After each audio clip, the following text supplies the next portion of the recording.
I understand. Do you? Do you? This is it. I'm telling you, this is it.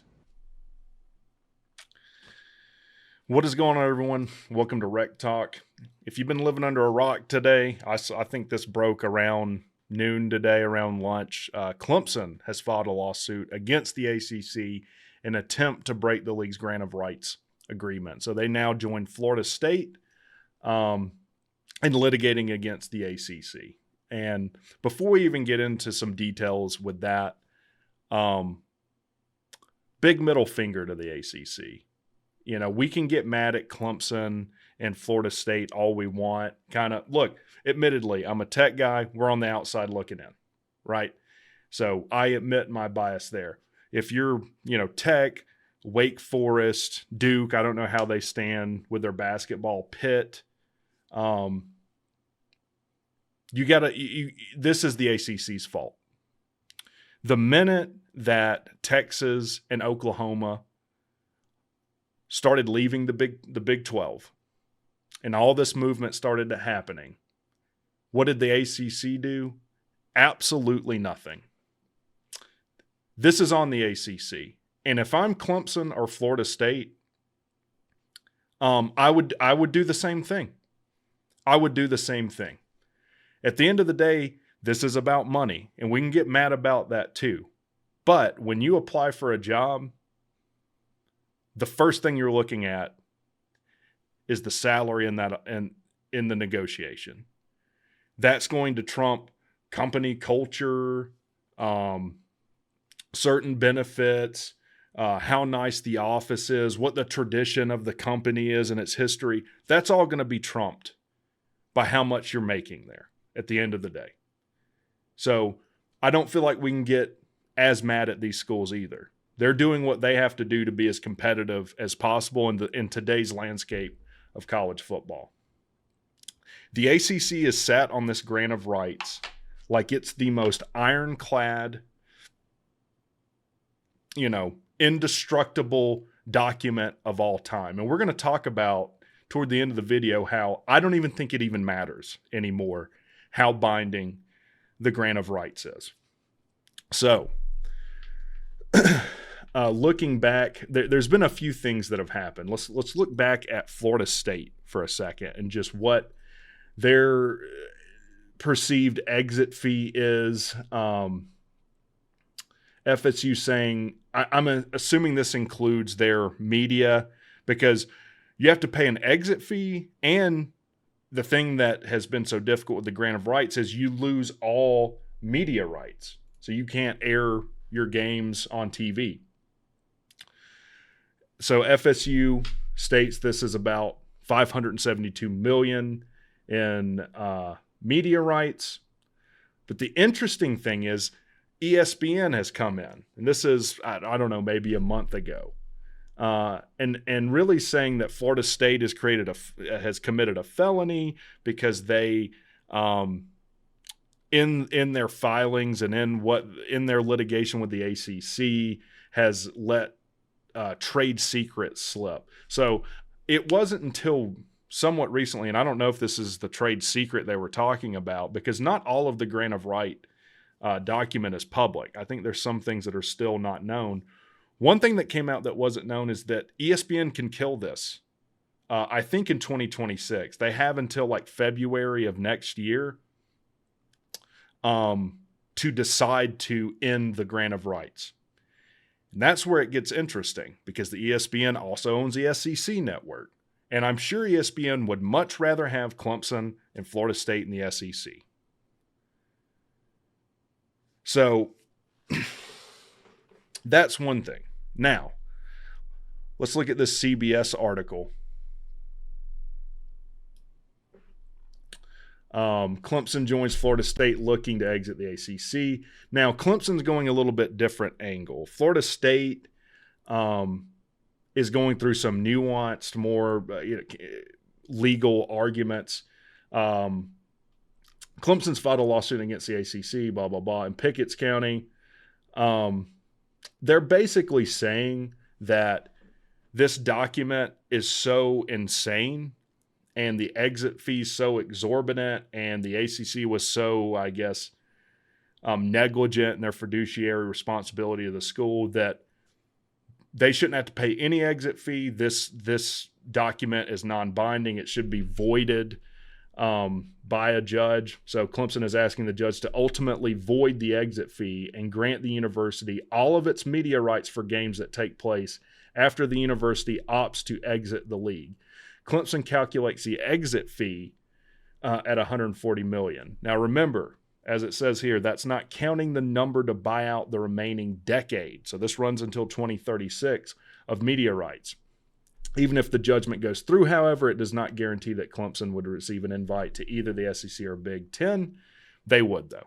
Florida State and Clemson will end up in one of those two. Right? I mean, I don't even think that last sentence needed to be said. So let's go look at the filing here. In the introduction, Clemson states in its complaint, the ACC has publicly asserted that the ACC irrevocably owns the media rights of member institutions to home games played through 2036, even if the institution ceases to be a member of the conference. The ACC has also claimed that member institutions must pay an exorbitant $140 million exit penalty, and that the members owe the conference fiduciary duties, specifically with respects to obligations created by their grant of media rights to the conference. Now, I do want to, and I'm not a lawyer, but just because you sign a contract doesn't mean you can, anything in that contract is binding. So a good example would be, if you go bungee jumping and you sign, a waiver that says you're not going to sue them in the event of your death, but they've been grossly negligent in the maintenance of the bungee or whatever. Contracts don't cover gross negligence, and you can't assume to be an expert in bungee maintenance, right? So I just want to say that, because some people might think, well, just because you signed the document means it's definitely legally binding. Not all things are. Now, what doesn't look good, and this is what the ACC is asserting. Let's go read what the ACC said. The ACC remains confident that its agreements with all members will be affirmed by the courts. ACC Commissioner Jim Phillips and Board Chair Jim Ryan said in a statement, Clemson, along with all ACC members, voluntarily signed and re-signed the 2013 and 2016 grant of rights, which is binding through 2036. In addition, Clemson agreed to the process and procedures for withdrawal. The conference legal counsel will vigorously enforce the agreement and bylaws, the best interests of the ACC, current and incoming members. Now, there's some reasons why this is being filed now. The Cal, SMU, and Stanford, who obviously would want the ACC to stay together, don't have voting rights yet. So I'm sure these schools want to get this in before they have voting rights, and any negotiation or votes that take place exclude those three teams. And I hate it. Look, we trash talk on the channel sometimes. We cut up and have fun. I'm sure if you're a Georgia fan or a fan of one of these other schools, you're laughing at me. I'm serious as a heart attack. Because this is the beginning of the end for the ACC. I haven't said that, I don't think, and on the channel, but I think it's over. This is it. I'm telling you, this is it. One, the ACC looks at this like it's a non-compete clause, between an individual and a company. Oh, and we're just going to stick it to them. What they seem to fail to realize is that if all the schools in the conference are unhappy, I'm sure North Carolina could be to follow. I'm sure Miami wants out as well. I'm sure NC State wants out. That's not going to work. If all the teams in the ACC just hate this and want out, this is not going to work. even if this holds and all the lawsuits go the ACC's way, it's just going to implode at some date in the future. You're just kicking the can down the road. The ACC sat on their hands and done nothing.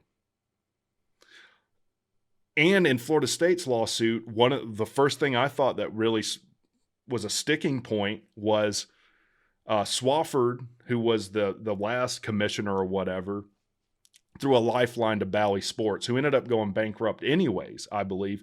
Who was the president of Bally Sports? It was his son or grandson or some nonsense. And that wasn't disclosed.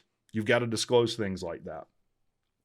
Think if once all of this movement started happening, because we were looking at the Big 12 laughing, thinking they're done. Texas and Oklahoma are out. What if the ACC would have went and got Utah and maybe BYU and then a Washington or an Oregon and pulled some teams out of the Pac-12?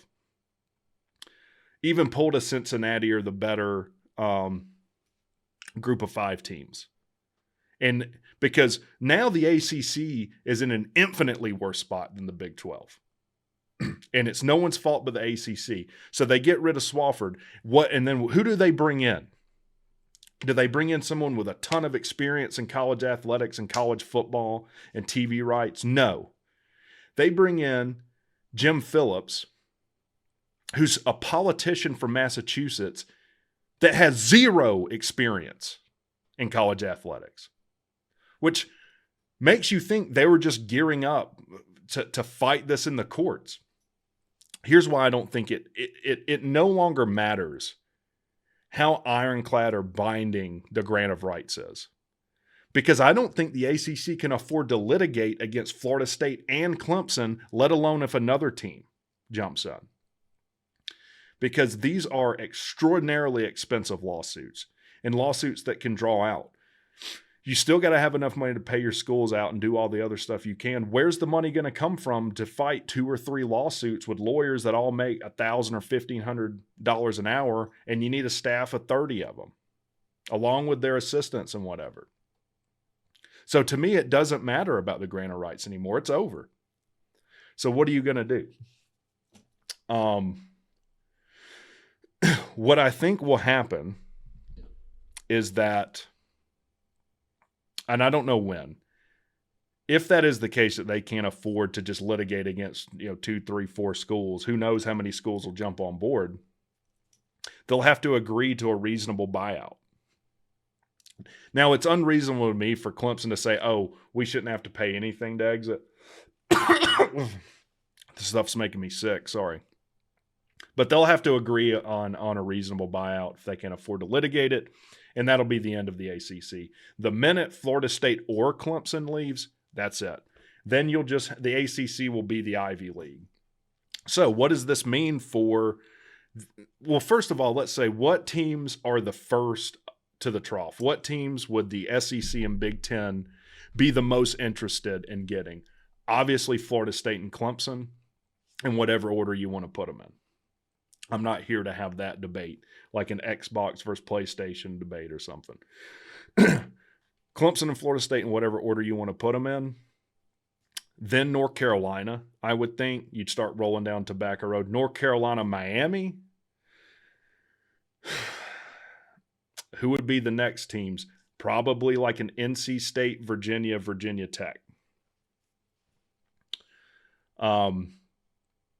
Then I'm sure all the outside teams looking in.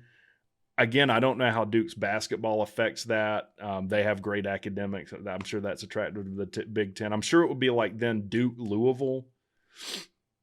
Then you probably have, I don't know, you could probably put Duke, Louisville, Georgia Tech, with Georgia Tech probably being the third out of that group. Then you probably have like your Wakes and Pitts. Who else am I missing? Boston College. Is that all of them? Syracuse. So Boston College or Syracuse, in my opinion, would be probably the bottom of the trough. And I know that might be hard for look, my channel's about for tech fans. This is why I've been so vocal about things. This is why I've been so vocal about the state of the program and what goes on off the field. the NIL, the facilities, the financial situation. Because as bought in on how attractive you think Tech might be to the Big Ten, I don't think there's any chance we get in the SEC. Big Ten's the only is your hope.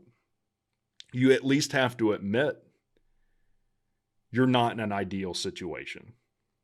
Tech's, from what I can tell, about $125 million in debt once you wipe what they've raised for the new Edge Center. I don't know if they've incurred any more or it's been drawn down. Bryce Kuhn had a good show where he asked people to sell Tech, and I called in, and I had to go with like hypothetical, because there was one caller who's a Tech fan, a current Tech fan, that said, you got to sell the future value of Tech. You'd have to sell them on, you let Tech get the money that the Big Ten pays each school and what they're going to do with it. You're going to have to demonstrate that Tech would take that money and do things that they haven't been able to do as a program yet.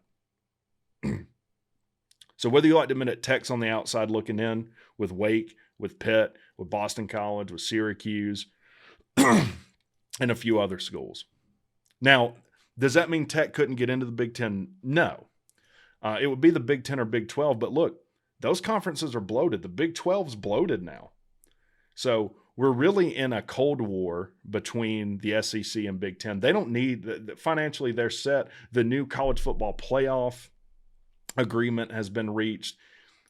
SEC and Big Ten are making, I think it's about twice as much as the ACC. They make like $23 million. ACC gets like 13, Big 12 gets 12. And then somehow Notre Dame always gets a lifeline. They get 12 just for being Notre Dame, I guess, because they found some rocks from all over the continent and made a picture of Jesus that overlooks one of their end zones, that they get 12 million. And then the group of five, I don't think it's anything. I don't think they get anything. So if they make the college football playoffs, there's not a financial incentive for them to do so, or it wasn't clear to me from looking at that. So I'm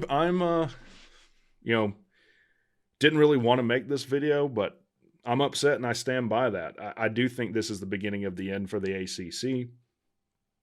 Every team that would make the ACC more attractive has already been got. You're not pulling anyone from the SEC, the Big 12, or the Big 10. And the ACC has no one to blame but themselves. So let me know what you think in the comments. If you're a fan of like some of these teams, other teams in the ACC, what do you think? If you're a Florida State or Clemson fan, like I said, I don't blame you.